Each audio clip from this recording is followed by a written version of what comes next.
नमस्कार। औद्योगिक प्रशिक्षण संस्थानों के व्यवसाय इलेक्ट्रॉनिक मैकेनिक के विषय सैद्धांतिक की पाठ्यचर्या में अंकित प्रसंग प्रतिरोध एवं उसके प्रकार पर आज आपको मैं प्रशिक्षण प्रदान करूंगा। आज के प्रसंग का शुभारंभ करते हैं। जैसा कि विषय सूची में यहाँ पर दिए गए पॉइंट पर हम चर्चा करेंगे, समझेंगे और उससे लेकर यहाँ पर ज्ञान हासिल करेंगे। प्रतिरोधक क्या है, मात्रक क्या है, इसका प्रतीक क्या है, प्रतिरोधक कितने प्रकार का होता है, कलर कोड टेबल से संबंधित जानकारी यहाँ पर मिलेगी। कलर कोड फाइंड कैसे किया जाता है किसी रेजिस्टेंस का, तो उससे संबंधित यहाँ पे अवगत कराया जाएगा। प्रतिरोधक का सारांश यानी समरी आप रजिस्टर्स के बारे में समझाएंगे और ये मैटर कहाँ से लिया गया है उसके बारे में यहाँ पर बताया जाएगा, तो ताकि आपको अच्छी सी सुयोग्य जानकारी मिल सके। यहाँ पर प्रतिरोधक क्या है, प्रतिरोधक का वह स्वाभाविक गुण है जिसके कारण स्वाभाविक गुण है यानी जिसके कारण वो स्वयं में होने वाले विद्युत धारा का विरोध करता है, प्रतिरोध कहलाता है। यानी वो कंडक्टर जो ऐसा करता है वो क्या कहलाता है, प्रतिरोध कहलाता है। तथा वह पदार्थ जो प्रतिरोध का गुण प्रदर्शित करता है, जो विरोध करने की क्षमता का गुण उजागर करता है, प्रतिरोधक कहलाता है। किसी चालक का प्रतिरोध उसकी लंबाई के अनुक्रमानुपाती होता है। चालक से संबंधित यहाँ पे कंडक्टर की बात की गई है और लंबाई के अनुक्रमानुपाती होता है। किसी चालक का प्रतिरोध उसके अनुप्रस्थ काट क्षेत्रफल के व्युत्क्रमानुपाती होता है। व्युत्क्रमानुपाती का मतलब है कि R व्युत्क्रमानुपाती 1/A से संबंधित यहाँ पे समझाया गया है, अवगत कराया गया है। मैं आपको यहाँ पर अवगत करा दूं कि R = रो यल अपान ए। रो यल अपान ए का मतलब है रो R जहाँ प्रतिरोध है, रो विशिष्ट प्रतिरोध है, यल जहाँ उस कंडक्टर या उस मटेरियल की लंबाई है और ए उसका अनुप्रस्थ काट का क्षेत्रफल है। तो इससे लेकर यहाँ पे समझाया है, बताया है मात्रक और प्रतीक। मात्रक और प्रतीक को समझाना है। मैं आपको बता दूं कि जो रेजिस्टेंस होता है, रेजिस्टेंस का मात्रक ओम होता है, जैसा कि स्टार्टिंग में यहाँ पे दिया भी गया है ओम। ओम जो है प्रतिरोध की एसआई व्युत्पन्न इकाई है, जिसका नाम जो है वो जर्मन के एक भौतिक विज्ञानी थे जॉर्ज साइमन ओम, उनके नाम पर रखा गया है। इन्होंने इसको खोजा और इन्हीं के नाम पर इस इकाई का नाम रखा गया। B = IR को अगर मैं यहाँ पे समझूं, B = IR, B जहाँ वोल्टेज है, I जहाँ धारा है, R = क्या है, R रेजिस्टेंस है जो कांस्टेंट होता है। तो यहाँ पर से मैं फाइंड कर सकता हूँ कि प्रति ओम 1 वोल्ट प्रति एम्पियर होता है। अन्य जो व्युत्पन्न इकाइयाँ हैं, मिली ओम जैसे है, किलो ओम है, मेगा ओम है, ये भी इसी की इकाइयाँ होती हैं। सिंबल, इसका जो सिंबल दिया गया है, इमेज है, वो आप देख पा रहे हैं। इस प्रकार से एक रेजिस्टेंस का सिंबल को डिनोट किया जाता है, दर्शाया जाता है, चाहे वो किसी चार्ट से संबंधित हो या जहाँ पर आपको सर्किट में लगाना होता है, तो हम उस जगह को जहाँ पर इसका यूज किया जाना होता है वहाँ पर इस सिंबल को वहाँ पर दर्शाते हैं, ताकि ये विधिवत पता हो सके कि यहाँ पर रेजिस्टेंस को लगाया जाना है। प्रतिरोधक के प्रकार, प्रतिरोधक के प्रकार के बारे में यहाँ पे चर्चा करेंगे। प्रतिरोधक के प्रकार, प्रतिरोधक जो होता है वो 2 कैटेगरी में बांटा जाता है, पहला एंड दूसरा। पहला है स्थिर प्रतिरोध, दूसरा है परिवर्ती प्रतिरोध। जो स्थिर प्रतिरोध है वो भी कई श्रेणियों में अलग अलग विभक्त किया जाता है। कार्बन प्रतिरोध, वायर बाउंड प्रतिरोध। कार्बन प्रतिरोध के भी अपने अलग अलग भाग होते हैं, अलग अलग वर्ग होते हैं। जैसे प्लेट या स्लग टाइप प्रतिरोध आता है, फिलामेंट टाइप कार्बन संरचना का प्रतिरोध आता है, कार्बन फिल्म टाइप से प्रतिरोध आता है। उसके बाद यहाँ पर हम देखेंगे वायर बाउंड प्रतिरोध के बारे में भी यहाँ पर समझाना है। वायर बाउंड आपके 3 टाइप के होते हैं। एक नियत मान वायर बाउंड प्रतिरोध जो फिक्स वैल्यू प्रदान करेगा, टेप्ड वायर बाउंड जिसमें टेपिंग बीच बीच में होगी, आप इच्छित वैल्यू के अनुसार उसको चयनित करके वहां से जोड़ सकते हैं।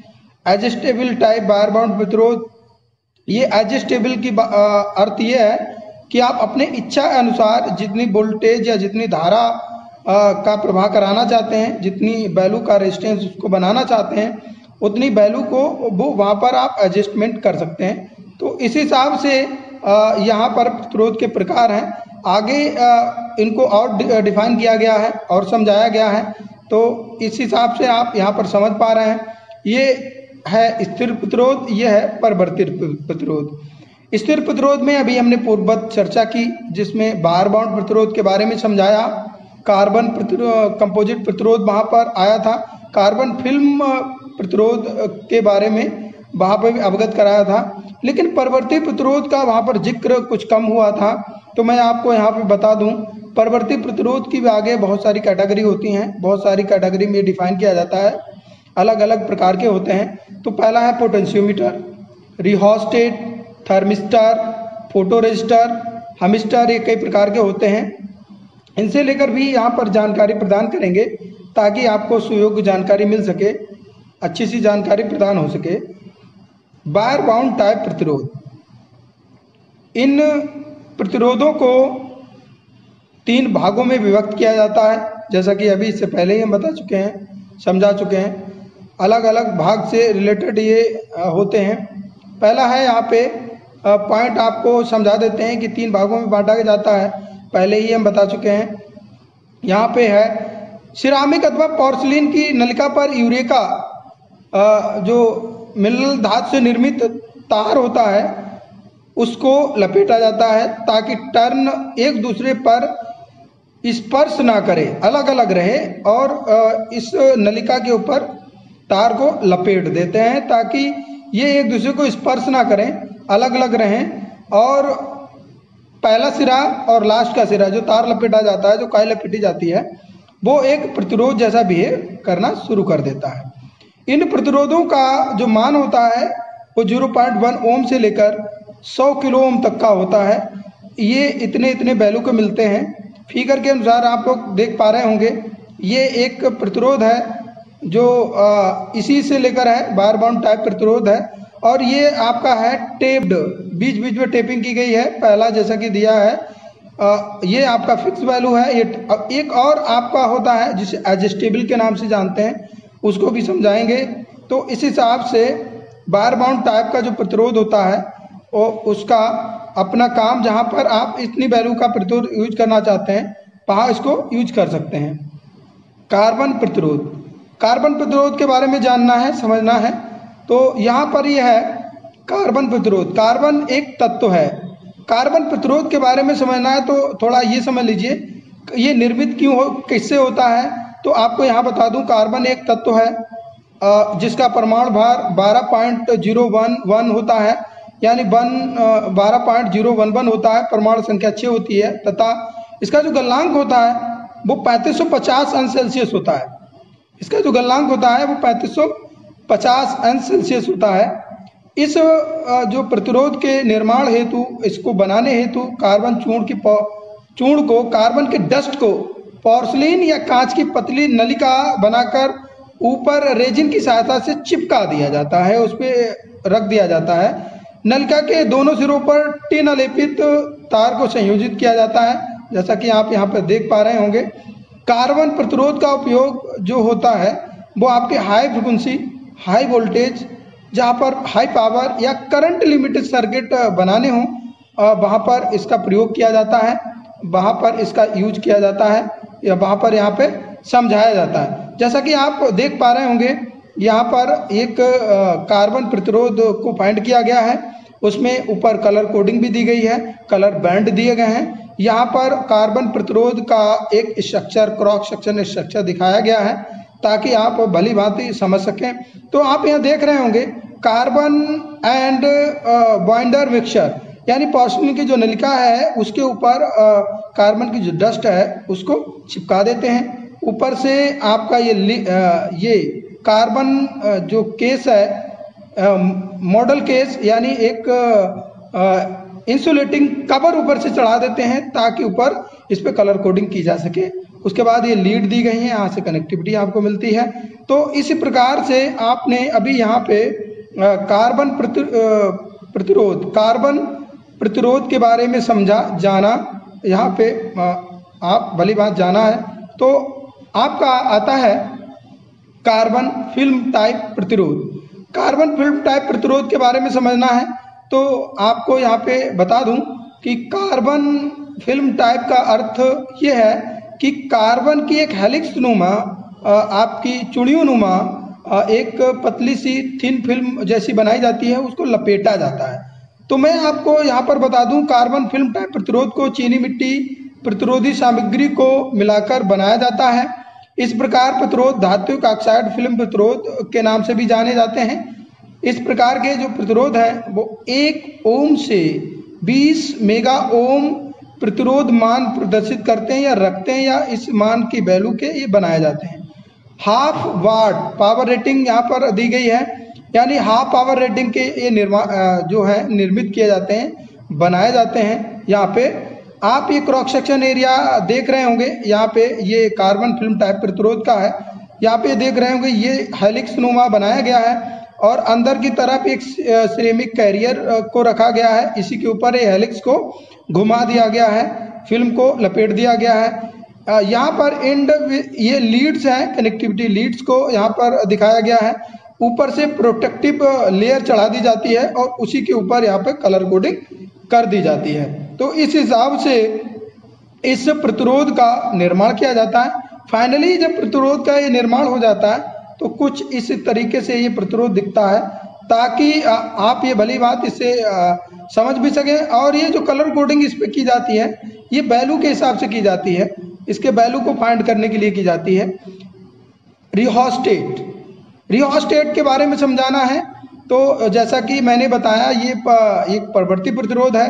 परवर्ती प्रतिरोध में इसका गणना की जाती है, इसको माना जाता है। तो परवर्ती प्रतिरोध के बारे में थोड़ा ये समझना है, रिहोस्टेट है क्या। तो रिहोस्टेट एक विद्युत परिपथ में प्रतिरोध के वर्तमान या अलग अलग समायोज्य आवश्यकता वाले अनुप्रयोगों में प्रयुक्त किए जाने वाला समायोज्य अवरोधक है। अवरोधक की यहाँ पे बात करेंगे तो एक रेजिस्टेंस जो व्यवहार अपना करता है वो अवरोधक है।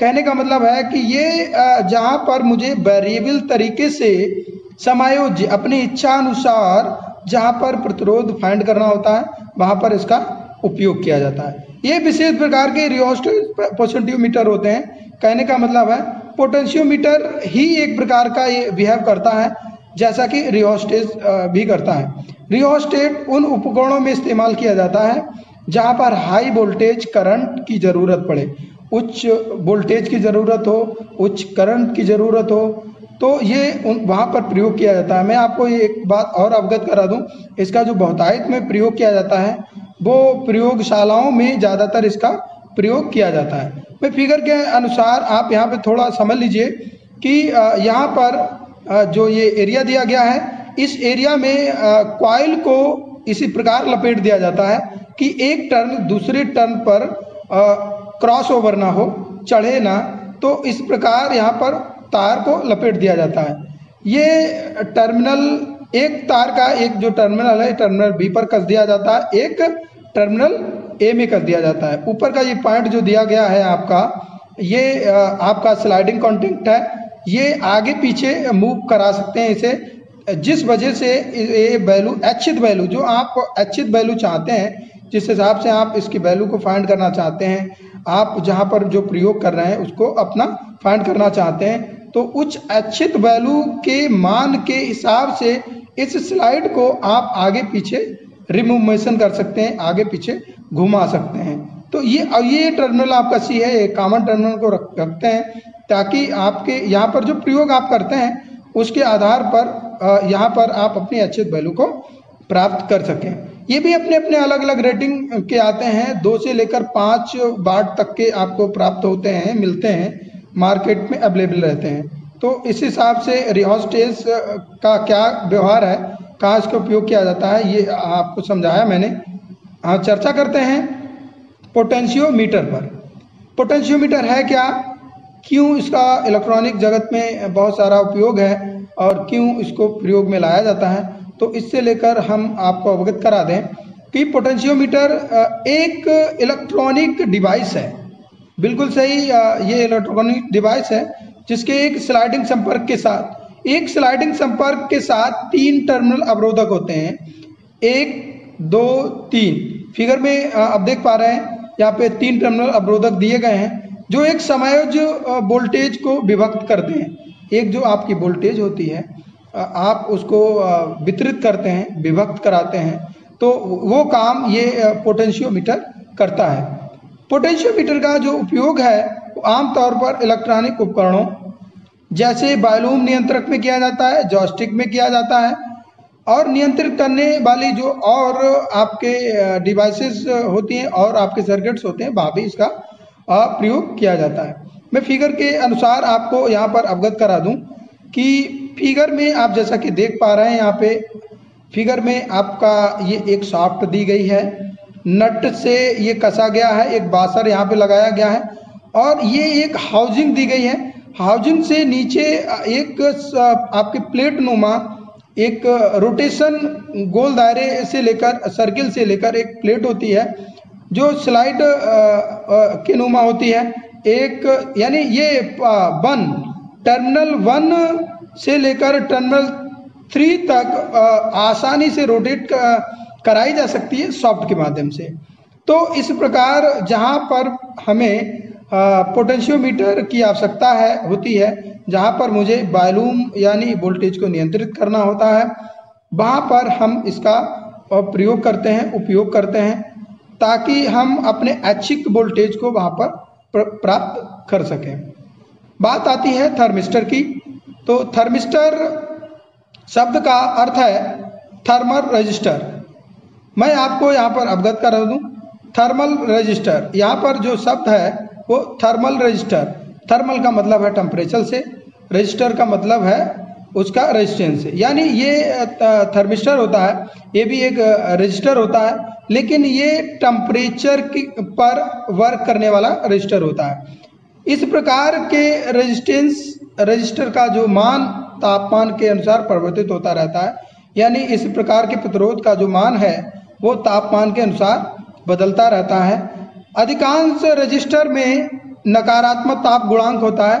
यहाँ पे नकारात्मक ताप गुणांक की बात करते हैं तो मैं आपको यहाँ पर अवगत करा दूं कि NTC होता है, निगेटिव टेम्परेचर कोएफिशिएंट उसमें होता है। PTC भी होते हैं, पॉजिटिव टेम्परेचर कोएफिशिएंट होते हैं। तो मैं आपको बता दूं जैसे ही टेम्परेचर इसका बढ़ता है, जैसे ही टेम्परेचर बढ़ता है तो क्या है ना कि रेजिस्टेंस की जो वैल्यू है वो घटना शुरू हो जाती है। थर्मिस्टर सेमीकंडक्टर मटेरियल से निर्मित होते हैं, बहुत इंपॉर्टेंट पॉइंट है, यहाँ पर आप समझ लीजिए। ये एक ऐसा रेजिस्टेंस है जो सेमीकंडक्टर मटेरियल से निर्मित होता है। थर्मिस्टर्स की मदद से कुछ मेगा ओम तक रेजिस्टेंस प्राप्त किया जा सकता है, यानी कम से कम जो हमें अगर मान चाहिए मेगा ओम तक का, उसको हम आसानी से इससे प्राप्त कर सकते हैं। थर्मिस्टर का जो इस्तेमाल है वो छोटे से छोटे तापमान में हुए परिवर्तन को मेजर करने के लिए, जहाँ पर मुझे मेजर करना होता है वहाँ पर इसका उपयोग किया जाता है। तो इस प्रकार से थर्मिस्टर अपना वर्क करता है। कलर कोडिंग, कलर कोड के बारे में समझना है तो कलर कोड टेबल यहाँ पर आपको सामने दी गई है, तो इसके बारे में आप भली बात समझ लीजिए, जान लीजिए। कलर कोड, यदि मुझे रेजिस्टेंस की किसी वैल्यू को फाइंड करना है जहाँ पर पट्टियाँ दी गई हों, जहाँ पे आपके बैंड दिए गए हों, तो वहाँ पर वो बैंड कलर्ड होते हैं, तो वहाँ उसकी वैल्यू को फाइंड करने के लिए मुझे कलर कोड टेबल की आवश्यकता पड़ती है, इसका सहारा लेना पड़ता है। यहाँ पर मैं आपको बता दूं कि यहाँ पर जो कलर अलग अलग मेंशन किए गए हैं वो है ब्राउन, ब्लैक है आपका, ब्राउन है, रेड है, ऑरेंज है, येलो है, ग्रीन है, ब्लू है, वायलेट है, ग्रे है, व्हाइट है, गोल्डन है, सिल्वर है, नो कलर है। तो इस हिसाब से ये कलर जो अलग अलग आपके फाइंड किए गए हैं उनकी अपनी पर्टिकुलर अलग अलग वैल्यू है। जैसे कि एज डेसिमल ये संख्याएं दी गई हैं आपकी 0 से 9 तक। तो ये जैसा कि ब्लैक का 0 आपका नंबर है, ब्राउन का 1 है, रेड का 2 है, ऑरेंज का 3 है, येलो का 4 है, ग्रीन का 5 है, ब्लू का 6 है, वायलेट का 7 है एंड ग्रे का 8 है, व्हाइट का 9 है। गोल्डन सिल्वर नो कलर के कोई यहाँ पर डेसिमल संख्या में उनका मान नहीं होता है। मल्टीप्लायर और टॉलेंस में उनका मान होता है। मल्टीप्लायर की अगर बात हम करते हैं तो आप ये 10 के पावर 0 से स्टार्टिंग होती है इनकी मल्टीप्लायर की। उसके बाद आपके 10 के पावर 6 यहाँ दिया है। आप यहाँ देख पा रहे हैं यहाँ पर 7 भी होता है, यहाँ पर 8 भी होता है, यहाँ पे 9 भी होता है। लेकिन जैसे ही गोल्डन सिल्वर और नो कलर की तरफ पहुंचते हैं 10 की पावर -1 हो जाता है, 10 की पावर -2 की श्रेणी में पहुंच जाता है। एज पर टॉलेंस की बात करें तो रेजिस्टेंस की अगर हम बात करें, किसी रजिस्टर की टॉलेंस पर चर्चा करें तो टॉलेंस का अर्थ है सहनशीलता। सहनशीलता का अर्थ ये है कि वो रजिस्टर कितनी पावर को सह सकता है, कम या ज़्यादा, यानी वो वैल्यू जो उसकी है, वो जो फिक्स वैल्यू उसकी दी गई है उसके अकॉर्डिंग वो कितना वैल्यू आगे उसकी शिफ्ट हो सकती है, कितनी मिनिमम हो सकती है, कितनी मैक्सिमम हो सकती है, ताकि वो उस पावर को सह सके। तो यहाँ पर अधिकतर जो हमारे रजिस्टर होते हैं उसमें जो टॉलेंस का प्रयोग किया जाता है वो गोल्डन सिल्वर नो कलर का प्रयोग किया जाता है। 5%, 10%, 20%। हाँ, मैं आपको ये भी बता दूं कि ब्राउन, रेड, ऑरेंज इनका भी प्रयोग किया जाता है, लेकिन थोड़ा कम के रूप में प्रयोग किया जाता है। तो इस हिसाब से आपने जाना यहाँ पे कि कलर कोड टेबल के माध्यम से हम किसी भी प्रतिरोध का, जो किसी भी प्रतिरोधक का आसानी से, किसी भी रेजिस्टेंस का आसानी से वैल्यू को फाइंड कर सकते हैं यदि वो कलर कोड टाइप का प्रतिरोध हो। तो मुझे मल्टीमीटर की ज़रूरत बिल्कुल भी नहीं पड़ेगी।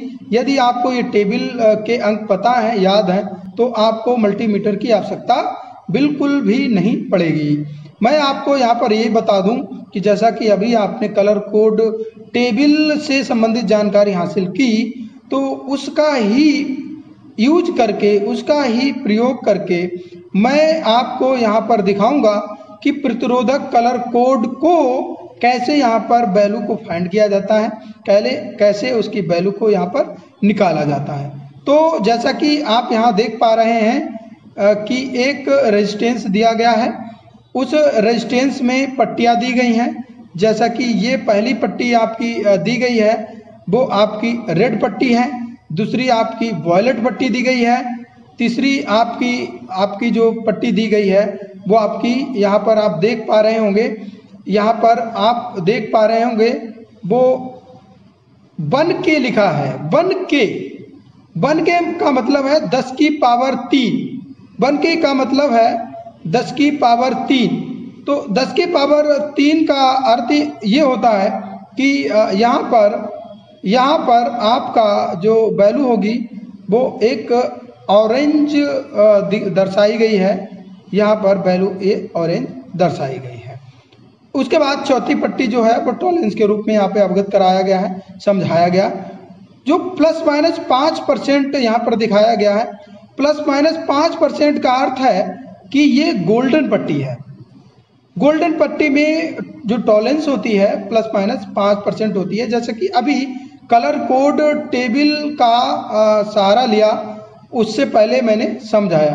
तो मैं आपको बताऊं, यहाँ पर जो पहला बैंड होता है और दूसरा बैंड, इसको एज इट इज रखते हैं, एज इट इज। यानी पहला बैंड आपका जो दिया है रेड है, उसका मान 2 होता है, रख दिया आपने। उसके बाद वॉयलेट का मान 7 है, वो भी रख दिया आपने, गुणा मल्टीप्लाइड 10 की पावर 3। 10 की पावर 3 यानी जो तीसरी पट्टी होगी वो मल्टीप्लायर में जाती है, 10 टू पावर 3 में उसका मान रखेंगे। क्योंकि यहाँ पर आपका ऑरेंज पट्टी है इसलिए 10 टू पावर 3 में उसका मान होगा। चौथी पट्टी प्लस माइनस टॉलरेंस के लिए रखी जाती है। तो प्लस माइनस टॉलरेंस का अर्थ मैंने इससे पहले भी बताया कि 5% वो वैल्यू कम हो सकती है या 5% वो वैल्यू अधिक हो सकती है। तो ये कैलकुलेट होके ये जो वैल्यू फाइंड होके आई वो 27 किलो ओम ±5% यहाँ पे लिख दिया गया। जैसा कि मैंने अभी बताया 5% का अर्थ है कि 27 किलो ओम में 5% कम हो सकता है, 27 किलो ओम में 5% अधिक हो सकता है।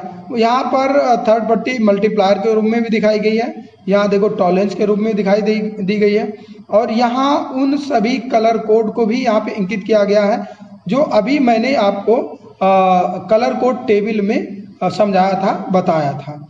तो इस हिसाब से आप किसी भी प्रतिरोध जो कलर बैंड से लेकर हो उसका मान आसानी से निकाल सकते हैं। प्रतिरोधक का सारांश, प्रतिरोधक का सारांश से संबंधित यह है कि प्रतिरोध के बारे में अभी हमने समझाया, इनका उपयोग कहाँ कहाँ होता है ये भी मैंने समझाया। इलेक्ट्रॉनिक जगत का ये जो अवयव है ये बहुत ही इम्पोर्टेंट है, बगैर इसके मुझे नहीं लगता कि इलेक्ट्रॉनिक साइंस का, इलेक्ट्रॉनिक टेक्नोलॉजी में जो भी हमारा आज के माहौल में, आज की टेक्नोलॉजी में जो भी चेंजमेंट होता जा रहा है, तो कहीं ना कहीं जो अहम भूमिका है वो इस निष्क्रिय घटक की भी है, क्योंकि निष्क्रिय घटक के बगैर कहीं जहाँ में मुझे वोल्टेज या करंट को कम या ज़्यादा वैल्यूएशन चाहिए, वहाँ इसके बगैर मुझे पॉसिबिलिटी नहीं नज़र आती कि किसी भी सर्किट में इसके बगैर कुछ किया जा सकता है। मैं आपको एक और बात यहाँ पे बता दूं कि जो प्रतिरोध है वो इलेक्ट्रॉनिक निष्क्रिय घटक है, निष्क्रिय अवयव है, जिनके एक विशिष्ट कभी ना बदलने वाला विद्युत प्रतिरोध होता है। मैंने स्टार्टिंग में ही इस बात की चर्चा की थी कि ये फिक्स वैल्यू के होते हैं या कुछ वेरिएबल के होते हैं, तो उनको बदला जा सकता है, लेकिन कभी ना बदलने वाला, मतलब एक बार यूज कर लिया आपने तो ये नहीं है कि इनकी वैल्यू को फिर बाद में बदला जा सकता है। जो प्रतिरोधक का जो प्रतिरोध है वो सर्किट के माध्यम से इलेक्ट्रॉनों के प्रवाह को सीमित करता है, जैसा कि पहले ही स्टार्टिंग में बताया था कि ये धारा का अपोज करता है, धारा के प्रवाह को रोकता है, वोल्टेज के प्रवाह को रोकता है, अवरोधक की भांति काम करता है। तो ये आप प्रतिरोध जो है, प्रतिरोधों को आमतौर पर सर्किट में जोड़ा जाता है, जनरली इसको सर्किट में ही उपयोग किया जाता है। ऐसे जहां पर ओपैम्प हो या माइक्रो कंट्रोलर हो या अन्य जो सर्किट एकीकृत सर्किट हो, उनमें चाहे आपके सक्रिय घटक लगे हों, सक्रिय घटकों को जो पूरक करते हैं यानी पूर्ण तरीके से संचालित कराने के लिए इस रेजिस्टेंस को वहां पर लगाया जाता है, ताकि जो सक्रिय घटक अपना काम कर रहे हैं वो पूर्णतः अच्छी तरीके से कर सकें, पूर्णतः अच्छी तरीके से अपना काम बखूबी से निभा सकें और वहां पर अपना उत्तरदायित्व तो निभा सकें। तो इस हिसाब से ये आपका प्रतिरोध वर्क करता है। आपके प्रतिरोध का इस समय टेक्नोलॉजी के अकॉर्डिंग या इस साइंस में, जहाँ इलेक्ट्रॉनिक साइंस है, वहाँ पर इसका अपना एक विशेष महत्व है। इसका ये जो कंटेंट है, प्रयुक्त संदर्भ मैं आपको यहाँ पे अवगत करा दूं कि जो अभी फिगर्स आपने देखे, जितना भी मैटर कंटेंट आपने अभी देखा, वो सभी का सभी कंटेंट निम्मी online PDF book, EN Wikipedia, doctor Sharika Agarwal Arihant Prakashan की बुक से, इलेक्ट्रॉनिक्स ट्यूटोरियल WS से, BL थरेजा की बुक आती है S Chandra company limited PDF book से, ये सभी जो कंटेंट है ये सभी कंटेंट लिए गए हैं। आज मैंने आपको प्रसंग प्रतिरोध एवं उसके प्रकार पर प्रशिक्षण प्रदान किया। आशा है आपको यह प्रशिक्षण भविष्य मददगार होगा। धन्यवाद।